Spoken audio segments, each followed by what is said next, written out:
Hey y'all, welcome back to Right at the Wire. Today we're going to recap the three Derby preps that occurred over this last weekend: the Louisiana Derby, the Jeff Ruby Stakes, and the Sunland Derby. And we want to see how the Derby field developed after these races. So let's take a look at them. Okay, the first one we're going to look at is the Louisiana Derby. And if you watch the race, you know they had some gate issues early. Cagliostro and Jace's Road broke through the gate. And that's never a good thing. It saps energy from horses prior to racing. And didn't seem to affect them too much. Cagliostro reloading. So that was a good sign. But yeah, they got them all back in, no problem. Backed out Jace's Road. Looking over at Instant Coffee, the favorite standing well. Yeah, I can see everybody was in pretty good order, pretty professional. Okay to reload and run. Jace's Road, okay to reload and run. Mile and 3/16. Here we go in the gate. They're off in the and you see it was a level beginning. Pretty much went as expected. Kingsbarns, Jace's Road, hustled up to the front. Shopper's Revenge rating a little bit behind him. Thought he'd be more on the engine, but you see he's pretty rank. He's pulling pretty good early on there. So maybe that was what he wanted to do, but Jockey had other ideas. You see it's a fairly tight pack. You had Disarm up there near the lead, Thunder about mid-pack, and Instant Coffee rating towards the rear on the rail-saving ground. So pretty much everybody was where we thought they would be. Not much different than expected. And you see Kingsbarns getting on an easy lead, and he's set about as soft a fractions as you're going to get. As we take a look at Turfway Park very briefly, I think they were a little premature. The Jeff Ruby was run after this. Be back in a second. Here we go. So, and the other thing about this race is it basically stayed 1, 2, 3 all the way around the track, and that's usually the sign of kind of a mediocre race or mediocre field. And so I mean, I don't know how much it speaks to the quality of this field when it ultimately, but the main thing is Kingsbarns checked every box in this one. He proved he can run around 2 turns, stamina wise. It's not going to be a problem.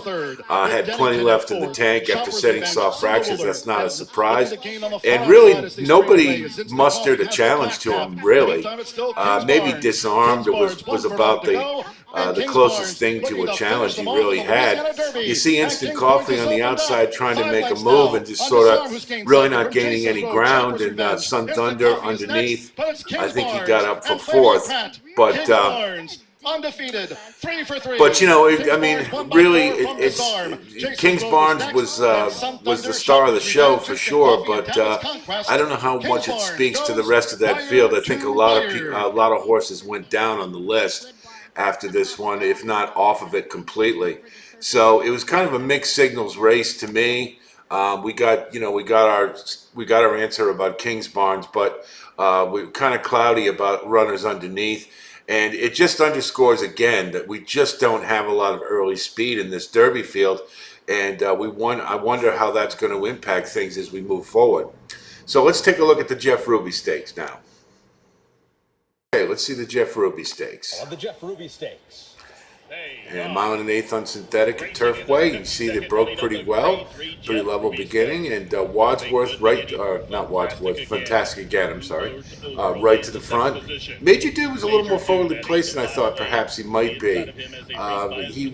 Being right up near the leaders, thought he might be a little further back, and you see a little bit of jockeying underneath there, and second last as they work around the turn is Point Proven in. So Point Proven got carried out wide.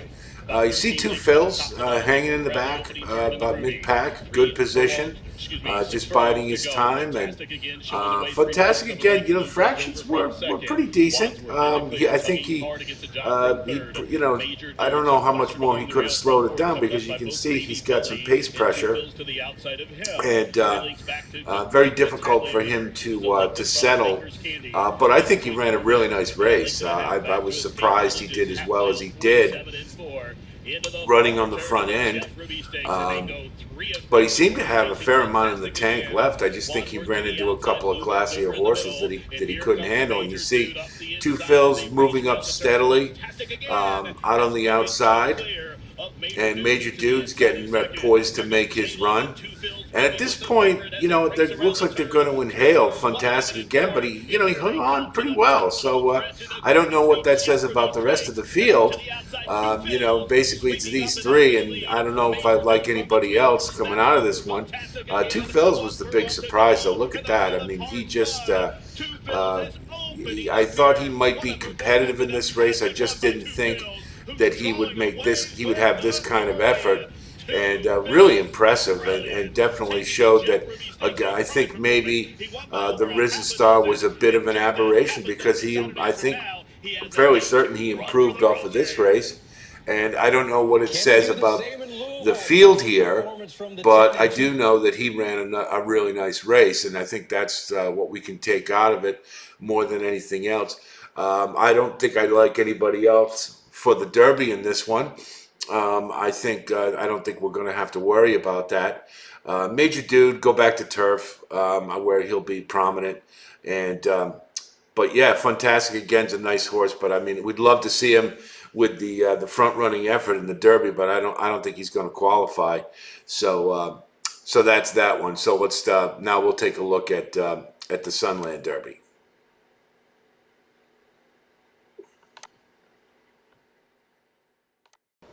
So now let's take a look at the Sunland Derby. And incidentally, the race caller is hilarious. He's quite a character, just as a side note. But anyway, we had a pretty level beginning, and you see, a little surprising that Henry Q would be quite so quick to get on the lead. Didn't think he would. I thought he'd be more of a stalker in this one. And you see, Hard to Figure was just as eager to get to it. And Wild on Ice was another surprise as well, being up that close. Look at that opening fraction. That's got to be a misprint. 20-3 is just insane for a two-turn race. But they were intent. This was basically became a match race early, and turned out neither one of them won it, because they just burned each other out. Low Expectations, you see, sitting chilly, just waiting. Was in excellent position, and you see they just keep up those hot fractions. I mean, 45 and 4. It's just insane. It's a mile and an eighth. But anyway, the fact that Wild on Ice was able to rate behind this hot pace, and then be able to compete at his skill level, I mean, was just really something to me. And you see, at this point, I mean, Henry Q, if he's got enough, I mean, he's put away Hard to Figure. But I think that, just the pace did him in, really, was what it came down to. Did pretty well to hang in there for third. But Low Expectations, I thought was, he had every chance. But Wild on Ice was the star today, for sure. Rated behind a hot pace and still had something left to close and win. I'd have to say nothing short of impressive. So he stamped his.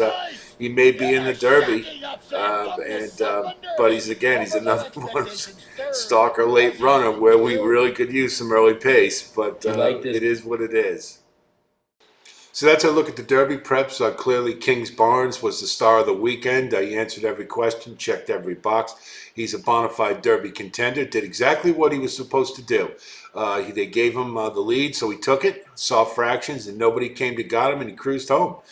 So I think it spoke a lot to his class, and certainly stamina is not an issue. As far as the rest of the field goes, Instant Coffee, I was willing to draw a line through it, because he looked like a horse that wasn't tuned up all the way. And initially my thinking was, well, he didn't really need the points. He had the markings of a horse who wasn't ready. I mean, he made his move in the stretch, but he flattened out, so he looked like he was short. But it turns out now, if you look at the Derby points list, he's kind of on the fence. So if another couple of horses jump up in the next round of Derby preps, he could very well be on the outside looking in. So I don't know what to make of that one. I think he's still a player if he does get in, however. Sun Thunder was a little disappointing. He closed mildly, was a little more forwardly placed, but I think he's more pace dependent than perhaps I thought. And I was a little disappointed at his effort. Needless to say, Tappett's Conquest didn't do much running at all, and he's a toss. I've done waiting for him anyway, and I'm kind of happy to be rid of him, to be honest. Let's see if he grows up later in the year. The Jeff Ruby Stakes, 2 fills, I thought would be competitive, but not quite to that level. He surprised me in that regard. Kind of showed the Risen Star was a little bit of an aberration. I think he made another step forward, and he's a prime Derby contender. Just continues to improve. And granted, it was on synthetic, but I don't think you can deny that it was a premium effort. So 2 fills is definitely high on the list. Major Dude may have enough points to get in, but I still think turf is where he's more better suited. He's okay on dirt. Not sure he's going to be, if he does get in the field, would be considered a bona fide contender. Funtastic, again, I'd love to see in the Derby because of his pace presence, but I don't believe he has enough points to make it, and it's too bad because we really need some early pace in this Derby. The Sunland Derby was a shootout. I mean, 2 horses getting on the lead and setting ridiculously hot fractions. Henry Q got the better of it, as we sort of suspected he might. He definitely showed some quality, and I think later in the year, maybe the Preakness, they'll send him. I don't know, but he's a nice horse. He'll be okay later in the year. Hard to figure it was a paper tiger. We sort of suspected that, and I'm really glad he didn't get any Derby points because that just would have muddied things a little bit more. Wild on Ice, ran the race of his life, and I'm not sure he could ever run anything close to that again. If you saw the gallop out afterwards, they were clearly walking right after the finish line. So I don't think if he does get in the Derby, he's an immediate toss for me. And Low Expectations did better, did about as I expected. I thought he'd be a contender in the race, but I certainly didn't show the quality necessary to factor in the Derby. So in sum, Kingsbarns was definitely the big winner of the weekend, and I'm excited to see what he's going to do in the Derby. We have more Derby preps coming up this week, including the Florida Derby. Get to see Forte, and there's some interesting new shooters with him, including Fort Bragg, who scratched out of the Sunland Derby. So I'll have a video for that and my analysis of it later this week. We'll also have a top 25 revised to include some new shooters, including some foreign invaders, and some defections due to performance and otherwise. So be on the lookout for that as well. Of course, if you do like what you see here, please like and subscribe. We really do appreciate it. Love the way this community is growing, and I certainly love hearing from you guys. Thanks so much for your input. I do appreciate it, and I'll be talking to you soon.